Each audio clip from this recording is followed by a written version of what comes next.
Isang madilim na gabi sa Inabangan, Bohol. 11:00 ng gabi na at si Carlo ay galing sa inuman kasama ang kanyang mga kaibigan. Medyo lasing na siya at napagpasiyahan umuwi na, kaya maingat ang bawat ikot ng kanyang motor. Habang tinatahak niya ang mahahabang kalsada ng bayan, napansin niyang may mga anino na tila naglalakad sa gilid ng daan. Nang lumapit siya, nakita niyang 2 kaibigan niya, sugatan, halos nakapaa na lang, naglalakad ng palihim sa dilim. Walang ibang tao sa paligid at malamig ang hangin. Hindi niya maiwan ang mga ito sa kalsada kaya agad niya silang pinasakay sa motor. Habang pauwi, naramdaman niya na medyo malabo ang mga muka ng mga kaibigan. Parang unti-unting nawawala ang laman at kulay ng balat nila. Biglang nawalan ng kontrol si Carlo sa motor nang lumiko sa isang madilim na bahagi ng daan. Bumagsak sila sa kalsada.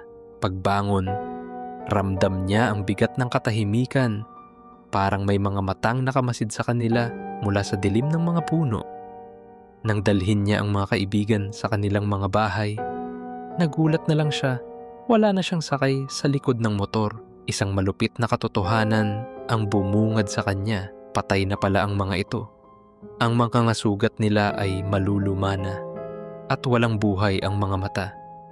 Ang mga kaibigan niyang sinubukang iligtas, mga kaluluwa pala silang naaksidente at namatay ng ilang araw na ang nakalilipas.